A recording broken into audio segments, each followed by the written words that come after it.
And now, an audiovisual presentation, presented by Squad Entertainment Inc. Hello and welcome back to the Unskripted podcast. For those of you unaware, this show is a filler episode type thing between actual Unscripteds, because I can't get an animated video out every week. They're going to be a bit more all over the place and topic, still focusing on movies and TV, but not necessarily in the same format as an Unscripted, as you're going to see very soon. Before I jump in, I do want to say this is not a Snyder Cut Unscripted podcast that has been alluded to in previous episodes and stuff. That is coming. It's finished. It's done. It's ready to go. But I just figured this was a good time now to release this one. But today we'll be taking a look at Scoob once again. I know you thought we were done with Scoob. I thought we were done with Scoob. But I've decided to rewrite the entire film of Scoob from I wouldn't say the ground up, but I'm taking the plot of Scoob and I'm fixing it up to make it a better movie. Am I saying my script is perfect? No. Do I have a full, in-detail dialogue? Absolutely not. But do I have a basic plot that is better than the one that we were given? I think so. This might be a bit all over the place, so you guys are probably kind of going to have to bear with me, but I'm going to try to do my best. I have a whole page of notes here on this plot, and we're just going to jump in, I guess. This is the Unscripted Podcast, Scoob Rewritten. So, we begin with the same, probably close to 10 minutes of the original film, where Shaggy and the gang are kids, and he meets Scooby, and the police officer asks what's his name, but instead of saying Scooby-Doo, or Scooby-Dooby-Doo, he's going to say Scoobert, and this is actually going to come from a little kind of pretty classic cartoon trope, where there's going to be a cardboard cutout of a scuba diver with a little name tag on it that is Robert, and Shaggy's going to look at that, and then look back at the police officer, and then look back at it, and the camera's going to cut to the word SCU, or the SCU part of scuba, on the scuba tank, and BERT of Robert,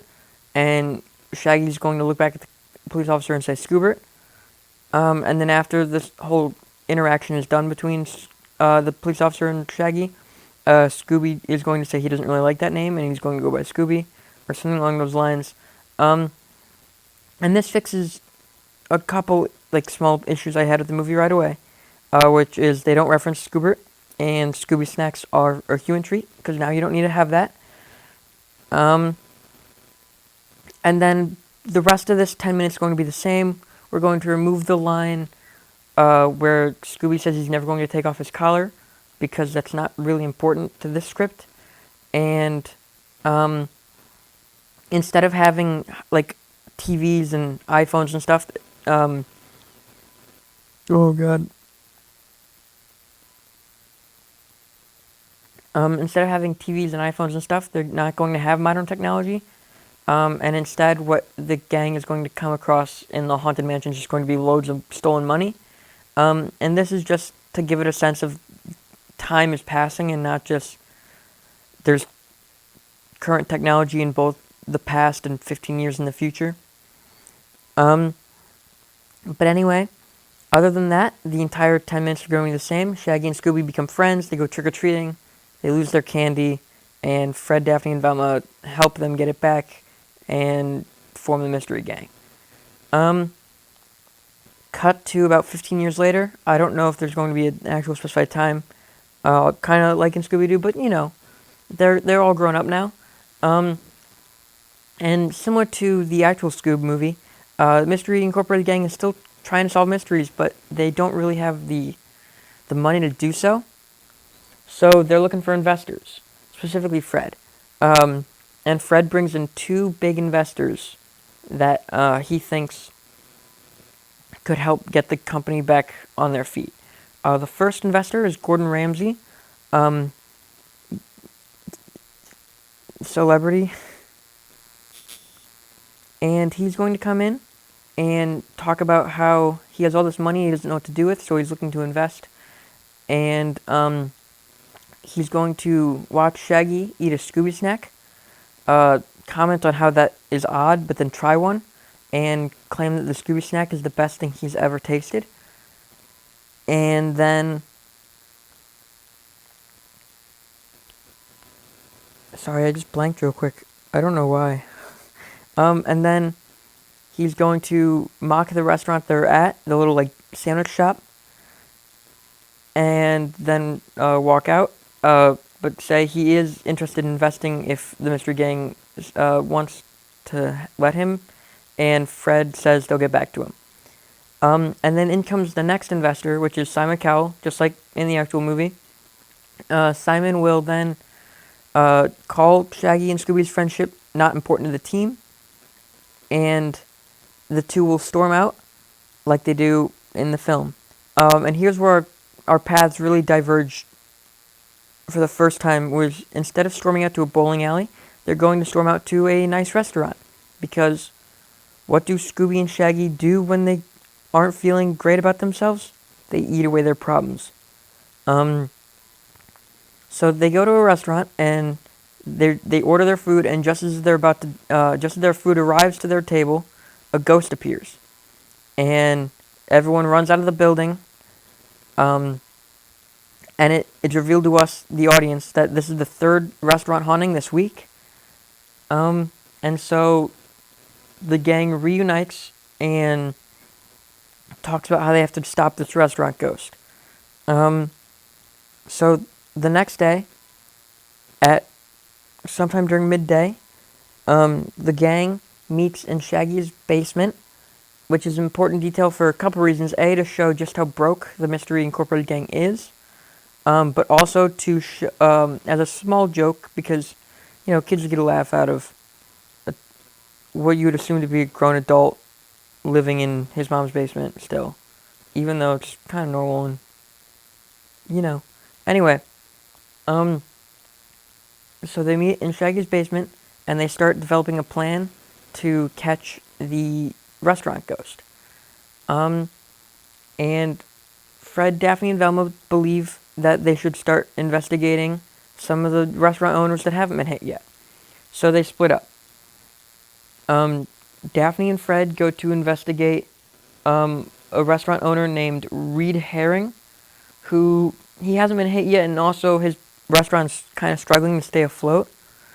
And they're convinced that he is the ghost, but they don't have any evidence to back that up yet. Meanwhile, Velma, Shaggy, and Scooby go to investigate the most recent restaurant that's been hit, which is a 5-star restaurant. And while they're there, a couple key details happen. The first is they run into Gordon Ramsay, who seems surprised that they're there, but he says that he's there, he's talking, being their celebrity, like, face of the brand, which makes sense. It's the best restaurant in Coolsville. It is 5 stars. It must be good food. So it would make sense that Gordon Ramsay would be their, like, celebrity face. The second thing, and once he leaves, the second thing they find is they find a clue of a weird sauce splatter on the floor. And Scooby and Shaggy quickly go to taste it, because that's what Scooby and Shaggy do. And they quickly realize that this sauce is actually from a different restaurant entirely. Not the restaurant in question. Not the 5-star restaurant they're at. And where Velma doesn't really think that this is an important detail, and just thinks, oh, maybe someone brought sauce to a different restaurant, whatever. But then the gang all reunites, and they decide that Reed Herring is the most probable suspect. So Fred, Daphne, and Velma start planning a trap to catch him in the act. And meanwhile, Scooby and Shaggy decide that the team isn't respecting them and the team doesn't trust them, and they're pretty confident that a restaurant of where the sauce came from is where the ghost is hiding. So they go off on their own. They face their fears. They decide they're going to be brave, and they're going to go catch this ghost, or at least investigate the restaurant. And so we see Fred, Daphne, and Velma set up this trap to catch Reed Herring, and just as they expect him to walk out in the ghost costume, he never does. He never leaves his restaurant. They wait for like 20 minutes, 40 minutes, an hour. It kind of like fades over time. And then they get a call from Shaggy. And what we haven't seen on camera, and what we're about to see on camera now, is Shaggy and Scooby actually did find the ghost at the restaurant they went to investigate. And they did what Shaggy and Scooby do. They ran, they hid, and they called the other three. But during the phone call, the ghost hears Shaggy, and so the two have to run from their hiding place, and in this little cartoony chase sequence type thing, they end up not trapping the ghost, but like the ghost trips and falls and stumbles, and so Shaggy is able to tie him up, and he just finishes up as the other three arrive, and he goes to unmask the ghost, and it turns out that the ghost that's been haunting all these restaurants is actually Reed Herring. But Thelma and Fred and Daphne all recognize that doesn't give a logical outcome to this story, since Reed Herring was still in his restaurant. So they do the double masking thing, where they pull off a second mask, and it actually has been Gordon Ramsay this whole time. And Gordon Ramsay reveals that he was trying to scare all the customers out of Coolsville restaurants because Coolsville wouldn't let him build a restaurant of his own there. So he was trying to scare the people out of the restaurants that are in town as his revenge. And when he was at the 5-star restaurant where Velma and Shaggy bumped into him, he had just finished haunting the restaurant, and he had his ghost outfit like in his pocket or backpack or something, I don't know. And so anyway, Gordon Ramsay goes off to prison, and prison is that where Rick Dastardly went in the actual movie? I would assume so, right? They just kind of took him off, but yeah, Gordon Ramsay goes off to jail, and all the news channels are like covering this. It's the biggest story in Coolsville because 5 teenagers just arrested a celebrity, and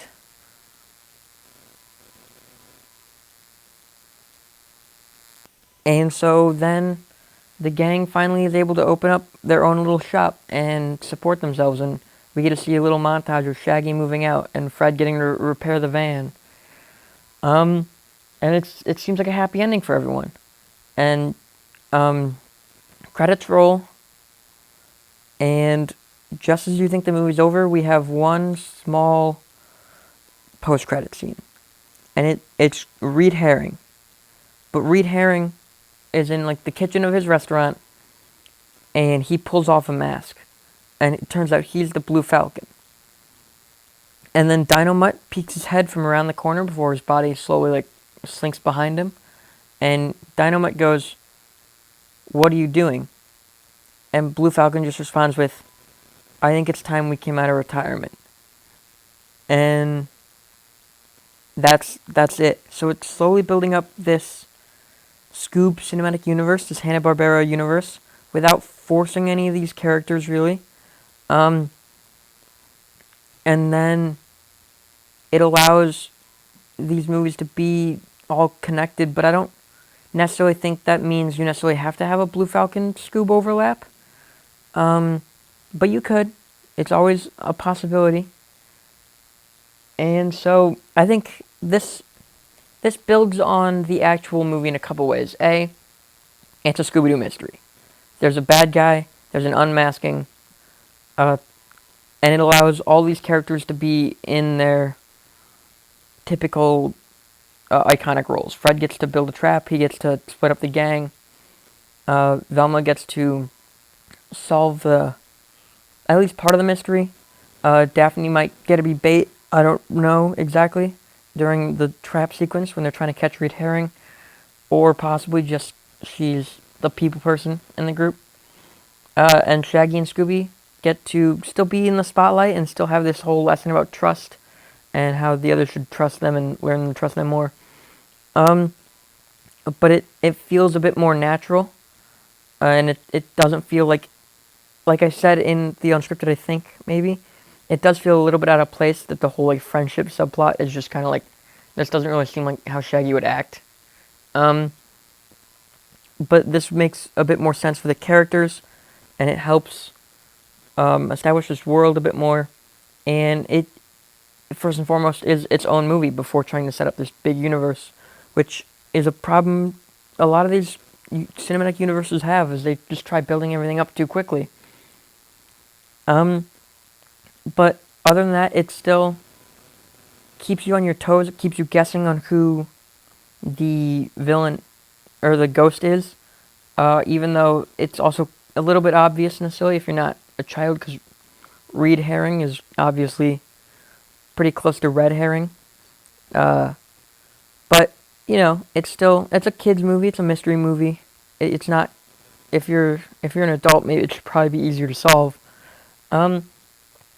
But yeah, I think it would allow a better version of this film, if that sentence made any sense. It would be more entertaining and more true to the characters and the source material at play, and not just a cheap cash grab. Because I don't think you need a cheap cash grab for Scoob. I don't think you need superheroes and big name actors for Scooby-Doo. Although, if the actors had to stay that were in Scoob, it wouldn't be the end of the world for this script. But anyway, yeah, that's Scoob Rewritten. I know this is kind of a shorter episode of Unskripted, or the podcast, but I'll leave you with this. Next week's movie was quite foul. But anyway, thank you guys for watching. If you would like to subscribe for more content, we release unscripted podcasts every other Thursday and unscripted videos every other Thursday. We're also starting gaming on the channel really soon, so if you want to subscribe, you can be the first to find out about that. And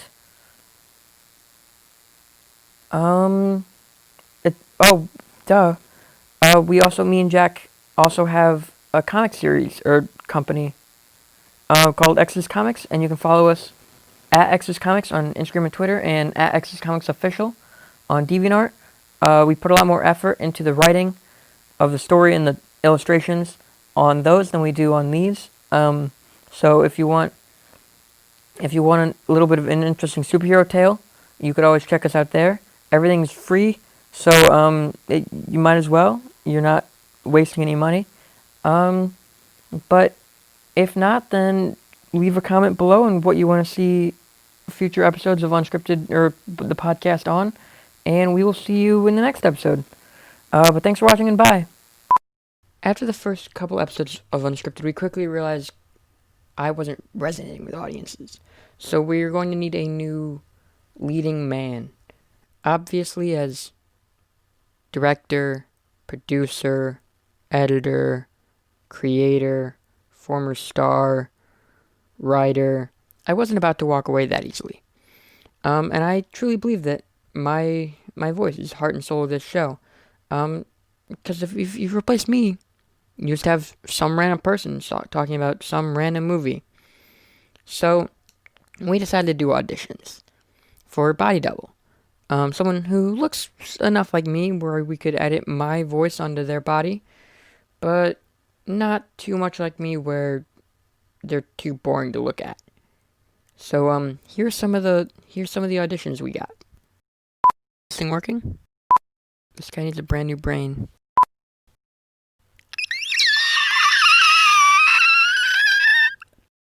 How do I know if this thing's on? So am I getting paid for this, or just what are the requirements of something that you would say? Ooh, this movie's trash. Do you have like lines to read off of, or? Can't believe I sat through an hour and a half of this garbage. I'm not getting paid? Like nothing at all?